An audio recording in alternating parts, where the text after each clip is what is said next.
ہاں ہاں، مگر اس لحاظ سے جو حضور نے رات کو فرمایا جو پریزنٹ مذہب کی تعلیم ہے، اس میں پریویس زمانے کے جو مذاہب ہیں ان کی تعلیم ریفلیکٹ ہوتی ہے.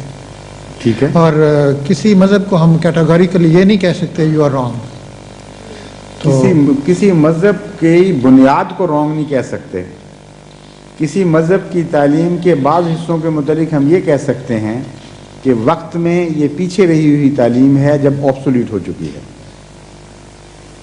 جو رات میں نے درس میں بیان کیا ہے اس کا یہ نتیجہ نکلتا ہے کہ فنڈامنٹلز تمام مذاہب کے بیسیکلی وہی ہیں. جس طرح لائف کا بریک ورک ایک ہی ہے، خواہ انسان ہو خواہ جانور ہو، جہاں تک کسی سٹیج پر بھی ہو اس کا جو بیسک نقشہ ہے زندگی کا، جس کو فنڈامنٹل کہتے ہیں، وہ ایک ہی ہے. وہ D N A R N A وغیرہ اسی قسم کی جو چیزیں بنی ہوئی ہیں وہ سب میں کامن ہیں، اور سٹائل وہی ہے، ڈیزائن ملتا جلتا ہے. یہ ہیں فنڈامنٹلز. فنڈامنٹلز قرآن کریم فرماتا ہے کہ سارے مذاہب کے ایک ہیں، لیکن اس کے باوجود بندر اور انسان کی شکل میں بڑا فرق ہے. آپ یہ کہیں کہ بندر کا جو اناٹمی اور بندر کی جو ڈیزائننگ ہے وہ بہت ملتی جلتی ہے انسان سے، اس لیے کیا فرق پڑتا ہے پھر بندر ہی کیوں نہ بن جائیں ہم؟ یہ معقول سوال ہوگا.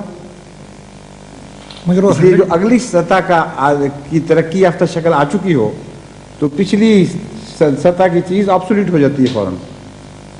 آپ کا اپنا تو یہ حال ہے کہ اگلا ماڈل موٹر کا آ جائے اگلے سال کا تو you will prefer to have that model, حالانکہ بنیادی طور پر بہت ہی معمولی فرق پڑا ہوتا ہے.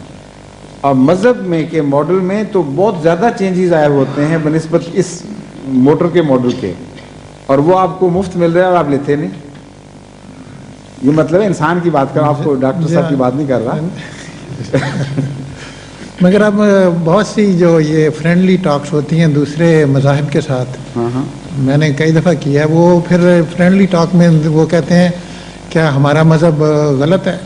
میں بتا چاہ رہا ہوں غلط کہنا ان کو اس طرح ہے، ضروری ہے ان کو آپ یہ سمجھائیں، اور مجھے لگتا ہے کہ بار بار سمجھانا پڑے گا کہ بنیادی طور پر مذہب ایک ہونے کے باوجود دو قسم کے اب فرق ایسے پڑے ہیں جن کی وجہ سے مذہب میں غلطیاں آ گئی ہیں. ایک فرق یہ ہے کہ تعلیم کا ایک حصہ گزشتہ مذاہب کا وقتی تھا. جس طرح انسان کی ترقی میں سوشل پیٹرن میں اس کے اندر ایک حصے میں انسان کے گڈے نے ایک بڑا اہم رول پلے کیا ہے. اب اس زمانے میں جا کر آپ دیکھیں تو گڈے کو غلط کہہ ہی نہیں سکتے. وہ سب سے زیادہ اس زمانے کی ترقی یافتہ صورت ہے.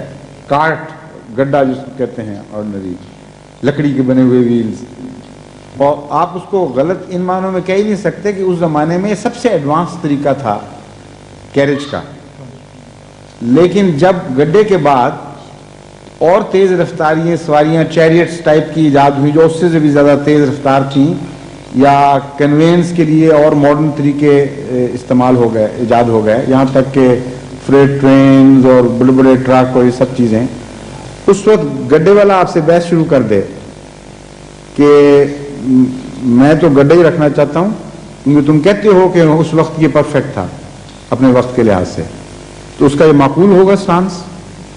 بس یہی جواب ہے کہ ہم غلط نہیں کہتے، کیونکہ جس وقت یہ تعلیم آئی تھی اس وقت درست تھی، لیکن زمانے سے تعلق رکھنے والی تھی، اس لیے اس کا وہ حصہ جو زمانی ہے وہ غلط ہو گیا آج کے کانٹیکسٹ میں، اس وقت کے کانٹیکسٹ میں نہیں. لیکن جو بنیادی حصہ ہے دین قیمہ جس کو قرآن کریم فرما رہا ہے وہ جاری ہے، اس کو کبھی کوئی غلط نہیں قرار دے سکتا.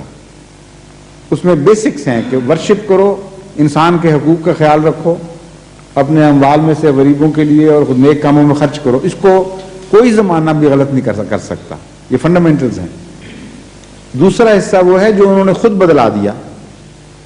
ابتغاء تعویل ابتغال فتنت و ابتغال تعویل جو کل کی آیت ہے اس میں اس کا ذکر ہے کہ کچھ حصہ تو ایوولوشن کے پروسیس میں تمہارا پیچھے رہ گیا، کچھ وہ ہے جس کو تعویل کی خاطر اپنی مرضی کے مطابق بنانے کے لیے یا فتنہ پیدا کرنے کے لیے